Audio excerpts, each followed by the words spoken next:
Welcome to Naked Reflections, brought to you from the Wolf Institute.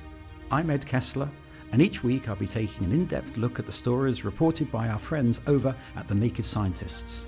What does the latest scientific stuff mean for the rest of us? Stay with us and find out. When Samson inveigled his way into the temple of Dagon, he used his superhuman strength to pull the whole thing down. He bowed himself with all his might, according to the Book of Judges, killing everyone inside and himself into the bargain. Remind you of anything? Is Samson to be categorized as a purveyor of awesome religious terror? A sort of proto-suicide bomber? Be that as it may, neither the Bible nor the Quran is short of disturbing calls to arms. Here's Rick Sofa of the Montefiore Endowment speaking with notable honesty on the Naked Reflections show Dialogue, discussing the Torah and the Quran. Well, I came to appreciate how much violence there was in the Torah by looking at the Quran first. I'd heard about all these violent verses in the Quran, such as the one, slay the idolaters wherever you find them, that was used by Osama bin Laden when he launched his campaign against the West.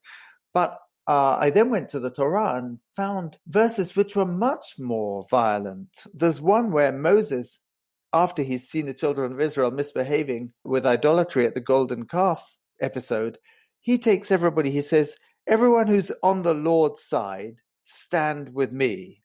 And then, invoking an instruction with God, he tells them to take their sword, and who's ever on the other side, the non-believers, they should be killed, even if it's their brother or their neighbor or their close relative. So that is a much more violent verse than anything in the Quran. Terrorism is our subject this week, and joining me to discuss it is Alex Carlisle, Lord Carlisle of Berriew. He's also Director of Lloyd's Enforcement Board in London. But more to the point, for the purposes of this discussion, he was appointed the first independent reviewer of terrorist legislation on the 11th of September 2001. These days, amongst other things, he's a trustee of the Wolf Institute. Joining Alex is Hadia Masih, a counter-terrorism expert who's much in demand and has done valuable research on how women get trapped into terrorist activity. She's founder of Groundswell Project, an organization dedicated to countering extremism through the community, and is also chairwoman of the Counter-Terrorism Board at the Metropolitan Police. Welcome both.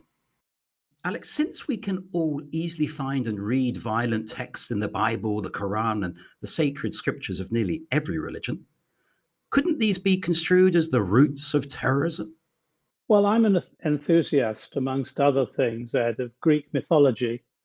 And if you look at Greek mythology, if you look at almost every religion other than Buddhism, possibly, you find what could be construed as terrorism. So I'm going to acquit the theologians, the writers of the scriptures, of being responsible for terrorism. What I do think is true is that some roots of terrorism are in religion, but they're in the politics of religion. They're often in the practitioners of outrageous heresies, which are placed under the headline of religion. And indeed, that applies to much of the so-called Islamist terrorism that occurs at the present time. So whilst religion is a feature, I think it's used more as an excuse than as a reason. Let's get into this question of definition, Hadia, because there is an issue, isn't it? Someone's terrorist is someone else's freedom fighter? Yes, it is obviously a complex subject matter, and I can't believe I'm being asked to define it. But what I can say, what it means to me, is when you're terrorizing a group of people for their gender, for their race, for their ethnicity, and they're people who are helpless. So terrorists go after helpless people, in my view, and there is no justification around that at all. It's not soldier to soldier, fighting. It is when a group of people have decided via their ideology, for whatever reason, to attack and to cause mayhem and chaos among a people, and have decided to use an excuse of religion or whatever it may be to unleash terror upon people who are defenseless. Asymmetry does seem to be at the heart of a great deal of this. It also goes into a grey area as well, because there's a sense that you can punch up, you just can't punch down. Is that something that concerns you? Yes, it does, but it is definitive to terrorism that small groups which are not a government, which are not prepared to participate in the normal ways in which governments are formed, inevitably punch up because they generally start from small beginnings. And in our modern era, and I'm now talking about artificial intelligence, where we live in a global virtual village, it's much easier for people to punch up because they can form alliances with people of like mind all over the world. No, I absolutely agree that the nature of things nowadays, online terrorism is a huge issue. I'd say the people, out of the hundreds of people that I've mentored and helped to de-radicalize, in inverted commas, were introduced to it via online means. You particularly focus, as I said in the introduction, on the way women have been exploited by terrorist activity. What have you discovered? The idea of women being exploited is a bit inaccurate in a way. It can be misconstrued because men and women can be exploited equally. I want to put that straight. And it's not about the gender being exploited, it's the vulnerabilities that are exploited. And that's what terror organizations do. They exploit vulnerability. In particular, it has been shown that women have been more vulnerable in occasions, especially if they've been younger individuals, quite a naive age, women who were abducted by their husbands to join ISIS without their knowing, all of these kind of areas that I've seen, but also women being quite proactive in promoting terror ideologies. So I guess it's that issue around not labeling, women are the poor women that get exploited. It's the vulnerabilities. Point taken. But when you talk about vulnerability as being key to exploitation rather than gender, what work do you do to help? If you look at how terror organizations work and they're going into vulnerable areas, so they're working with young people, naive people, individuals, people with mental health issues. I know as well people feeling quite disenfranchised. Both far right organizations and Islamist organizations operate in the same way. From an Islamist perspective as well, they have converts to Islam, which they very much try to manipulate. So if they are going and attacking or going into the space of vulnerability, that's where we work. So we work with young people, equipping them with the ability to challenge something that they didn't know existed online, safeguarding people with mental health issues as well. They have somewhere to go to, someone to speak to. Converts to Islam have, a safe space. So it's like getting there before they do, equipping them with a nurturing environment, because again, terror organizations have a very good ability to lure people in, saying, "I'll be your friend," "I'll support you when no one else cares," and it's all a pack of lies and grooming in order to meet their agenda. So, what is the equivalent that we need to do as a society? We need to be present for our young people. We need to have systems in place where that vulnerability is addressed. So Groundswell Project does that. There are organizations on the ground that don't know much about terrorism and extremism, but organizations like us can go in and equip them with the ability to challenge it and be very specific and have a good method of doing so. It's not just going in and saying, "Hey, I'm going to talk about terrorism, extremism," being very methodical in the way that we approach this. Alex, what complementary approach might you take as a parliamentarian to this practical work that Hadia's outlined?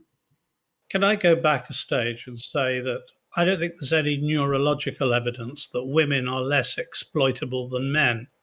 I think there may be societal evidence that shows that if, say, a young woman is living in a very closed community, she's likely to have less access to the outside world than her men. I mean, for example, her husband may well be going to watch the local football team. She probably won't. So I think those are the movers that make women sometimes more exploitable. Exploitation is a major part of radicalization. There is nowhere where this is more evident than in the prisons. Prison is one of the most boring places to be on earth. There's not much to do, and young men in prison go and do whatever they can. And there is plenty of evidence, some of which came out in the Usman Khan inquest, the Fishmongers Hall inquest, of prison being a place where prisoners who are not in prison for terrorism offences can be exploited and radicalised. So, developing from that sort of theme, I think the way in which we go out and try and deal with these exploitative circumstances is by, and I think I'm saying the same as Hadia here, really, giving them better opportunities in life, making life seem more appealing. I can think of examples from Prevent, which I couldn't refer to by name, in which young men were, for example, persuaded that because they were good at sport, they might have a rather better time playing sport than being radicalized. And so it proved to be successfully in some of these cases. That's a very good thing. But I think it's extraordinarily difficult, and this is the real challenge, particularly in the prisons, to differentiate between people who are genuinely capable of being persuaded or moved out of extremism and those who wish themselves to exploit the system so they can commit more serious and more damaging crimes by successfully persuading people that they're de-radicalized when they aren't. And Usman Khan is an example of that. I 100% agree that it has to be a whole range of people that are assessing these individuals, because you can't just come from an academic background and say, or it's like, you're a psychologist.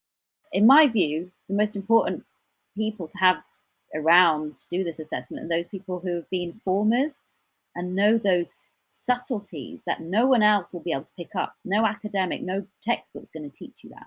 I'm saying myself as an example that I'd be able to pick up something that probably other people who from the academic space, medical space, wouldn't be able to pick up. A poacher turned gamekeeper. Exactly. There's this new phenomenon called incel. What is it, Hadia, and what are you doing about it? I'm not the exact expert, but we have experts on our team who are looking closely at incel and delivering training to police and communities around this problem. We have detected that it is a growing issue, and if we do not give it the attention it needs, it could, evolve into something a lot bigger than we're anticipating. So I think we need to keep an eye on what this is and how it's growing. It's already cost lives. It is a form of terrorism, in my view, because it's a misogynistic ideology and needs to be addressed. Can you offer any examples, specific examples, Hadia, and please say if you can't, of the work where you have brought somebody out of a place of radicalization and extremism? Yeah, they have been quite successful, and as a result of that success, it's given me hope that we can actually do this on a larger scale. And like Alex was saying, it's sometimes just as basic and as simple as giving an alternative, like making something more exciting for a young person when they're at their lowest, at their most vulnerable state in their life, and to give them hope. Because it's the hope that the terror organizations give these individuals. So are we saying that we can't give hope? And so when you've got various individuals, I really try to understand what they need, their inner selves. What is it that's troubling them? And 99% of the time, you have the listening ear, the person who cares, the person who wants to help them. They will veer towards them. And if I'm that person in that instant, why don't we try doing XYZ in the community you're interested in? There's one kid that was interested in BMX biking, like football, and just distracting them and saying there are things in this world and in your environment, in your community, that you can get engaged in. And you're not an outsider, and you're actually using a passion of yours to do something not dangerous and positive. And yeah, they got into BMX biking, helped their other friends to get involved. it's just literally nurturing, and that's why women have a more nurturing tendency, and that's why it's worked with the de-radicalization stuff, because we don't go in there with, you know, a judgmental finger point, well, I don't anyway, attitude. I want to know about that individual, take away all the labels, who are you as a person, and really try to encourage and support them into something else. And with my, you know, my background, I was involved with an extremist group for 10 years. I can come from a space where I can say, I get what you're saying. I understand why you've got these grievances, but this is not the way forward. And so, yeah, I think on a larger scale, community organizations that are working with youth need that support. They're the actual cure for me for extremism and terrorism. Alex, that sounds eminently sensible, doesn't it?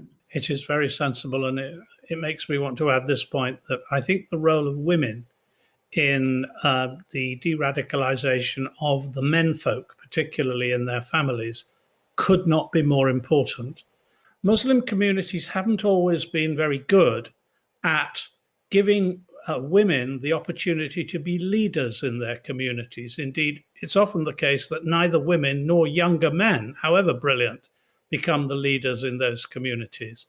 And I think we can do a great deal through various very light touch, soft power programs to persuade communities that this country is well worth living in, that there are much better things to do than end up in prison for 25 years for a terrorism offense, and to be part of the community rather than opposed to it. And mostly that works. We're talking about a very, very, very tiny minority, unfortunately, of sometimes very dangerous people who bring the whole edifice clattering down upon us. I want to add, if I may, I set up an Islamic forum in the area that I live with Shia, Sunni, Ismaili, various other sections of the Islamic community, and everyone was like, "Are you crazy? Like, that's not going to work."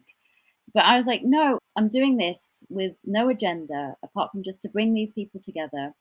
Like you said, a soft approach, do something positive for them, so they you win their trust, that you're there to help them and to improve their lives and their community. And you know, it's a slow process, but it can be done. And as a woman, I knew that, you know, maybe I would get some backlash, but they've all been so accommodating when they've seen that actually that I can get results because I'm connected with various organizations, and it can work that way. So there is, again, hope. We keep talking about hope a lot. I just wanted to pick up on one thing, Hadia. It's a term that Alex used and something that I've always felt uncomfortable with, although academically it's a perfectly acceptable term, which is Islamism and Islamist. And there aren't many faith traditions where the actual noun of the particular religion is used in that sort of way.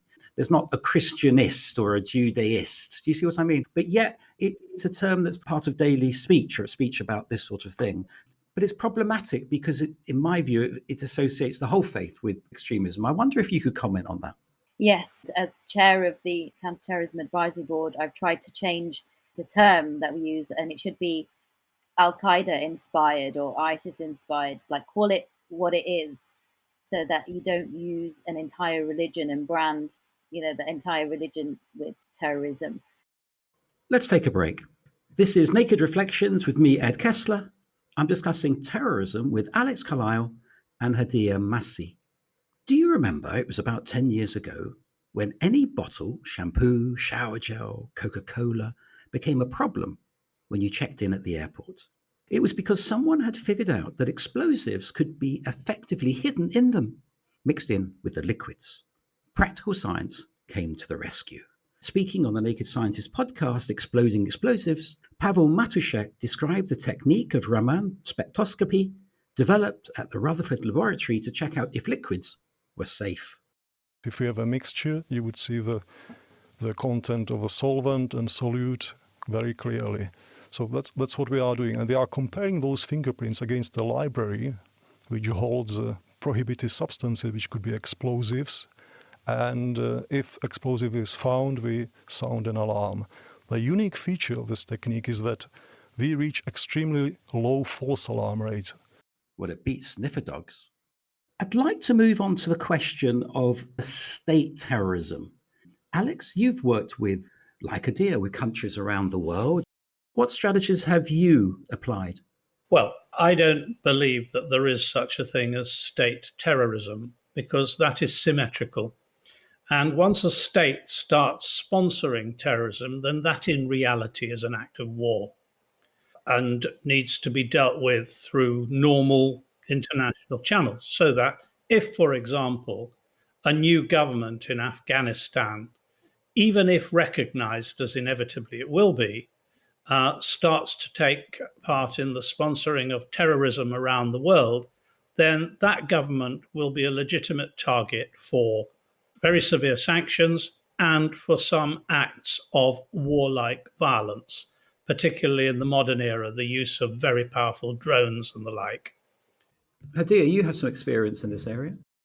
Not so much, but obviously seeing the situation unfold in Syria and watching, international governments stay a bit silent on those issues. And as a result of that silence and inertia, we find ourselves in this situation. And I'm not really one to comment particularly, but what I can comment are on the aftermath of all of this, like watching, Syrian refugees, the whole crisis unfold, exploitation of the vacuum that it's created, and how ISIS jumped in, and then as a result, like it's come close to home when I was working with the girls in Bethnal Green. It's close to my heart when I see young girls that have lost their lives for no reason, because a political situation wasn't solved. And that was the responsibility of international governments to step in and to do what they're paid to do. What they're supposed to do is protect the people and the civilians, and they weren't protected. So, yeah, I think I'm more witness of what's happened when issues get out of hand, when state terrorism and all of these acts go unchallenged or ignored. The end of the day, innocent people suffer. And that's what I've been working on and with. So you're very much working with individuals and the consequences of these actions, it sounds like. And Alex, you quite often work with individual countries. I mean, some countries tend to speak to everybody. You mentioned Qatar. It has a reputation of speaking to everybody, some of whom we like and some of whom we really don't like. How do you manage that? What Qatar has done is provide a safe space in Doha where organizations that would be very unwelcome in other parts of the world can sit down and talk to one another. It's a rich country. They provide good space for these conversations to take place. Sometimes it succeeds, sometimes it does not, but it's always very revealing. I think that's an entirely legitimate approach for them to take. And indeed, my own view is that the situation would be even worse than the Afghanistan situation at the moment if there had not been that kind of conversation in Qatar, because a lot of people who have been able to leave Afghanistan would not have been able to leave Afghanistan. So there is room for honest brokers in the world. Sweden has a great reputation for being an honest broker. Norway was the honest broker in the civil war of the Tamil Tigers in Sri Lanka. There are many examples, and this is an entirely legitimate process. It's risky for the country concerned because they're always going to be criticized by countries and governments and organizations intrinsically hostile to what they're doing. But I don't think we should criticize them for doing it. Another area, controversial area, of course, is Israel-Palestine and the different terms that are used for the actions, behaviors of Israeli settlers, for example. Now, Hadia, I know you've been working with Bereaved Families Forum, which is based in Israel and Palestine. Do you have to tackle those sorts of issues? Yes, we've actually just set up Groundswell Middle East. So a good friend of mine has gone to Israel and settled in one of the settlement areas, actually, where his family are. And we are going to be working with the various peace organizations that are out there. There's so much going on the ground there that it's, for me, a crying shame that we don't know about it. We only hear the negative all the time. And that's one of the things that Groundswell does. We shine a light on the positive that no one really hears. But like it needs to be heard. In fact, it must be heard if we're trying to challenge this properly. And so, yeah, we're working with grassroots organizations out there. And the idea is that we connect the positive work that's going out there to people in the UK. So there's some balance because we only, again, hear the negative stuff. So Groundswell Project's working with another organization called Roots, again, like working with Palestinians and Israeli settlers, and just getting a different perspective. I think it makes people kind of stop and think a little bit, because they never hear that perspective, and it does need to be embraced and understood. So in a way, you're talking about getting across the good news, if you like, of the work that's being done. And Alex, you mentioned Prevent before the interval, and yet Prevent seems to have failed to get across any good news. It's had an enormous amount of criticism. You know it very well. How would you evaluate it? Well, the first thing I would say is about the criticism. I think that Prevent has been subjected to a successful campaign of quite outrageously unfair criticism by various organizations who regard it as fundamentally offensive to civil liberties for some reason, that one should try and help people not to become terrorists and be radicalized. Prevent has its flaws, and had I completed the review, which is currently about to be completed, I understand, by William Shawcross, I would have suggested particularly significant organizational changes to Prevent. But I think it's basically a very good and successful scheme. Let me give you just one little example. I was in a city, which I won't name, in the north of England, with a number of mature men who happened to be Muslims, who lived and worked in their own communities and were Prevent program organizers in the voluntary sector. So I said to them in a leading sort of way, well, Prevent's completely disreputable and achieves nothing, and it should not be named Prevent. And the answer I got was, no, you're quite wrong. We think that Prevent does what it says on the tin. When people say to us in our community, what are you doing? Our reply is, we're preventing violent extremism. We're preventing terrorism. And people say, oh, that's a good thing to do, as it were. So I think there is a lot of support for Prevent in Muslim communities. Hadia, do you have a view on Prevent? Yep, I do. I've been working with Prevent for almost 15 years now. And if you look at the people who actually are hating on Prevent, it's mainly the extremist groups like Cage, and they're the ones that are pushing purposefully and successfully a negative opinion of Prevent, because it's threatening to them. It's threatening to oust them out. So you've got to look at where the negative rhetoric is coming from Prevent. It's coming from the people who are threatened by Prevent. So, and then we have areas, working in a lot of Muslim communities.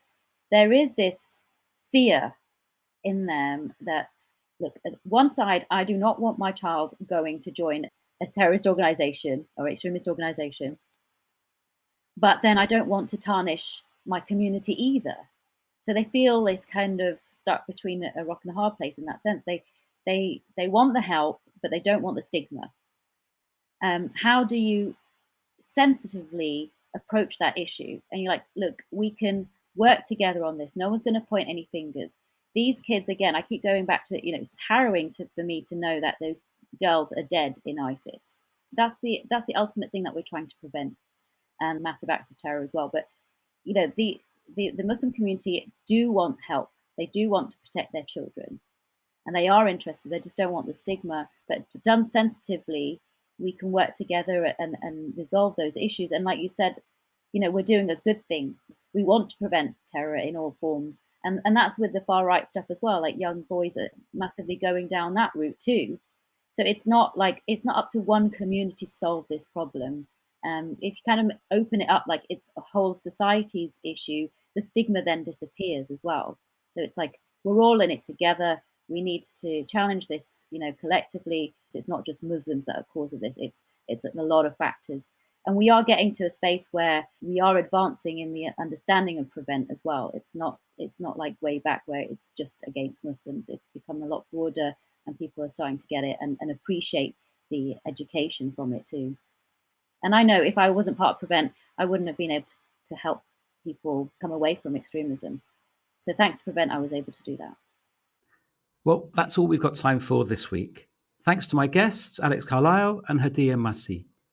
If you enjoyed this podcast, why not look at our back catalogue of discussions? We're approaching our 100th edition in the autumn, and they're all available for listening. You may also want to check out our other podcasts or podcasts from our friends at The Naked Scientists. I'll be back next week with some more guests.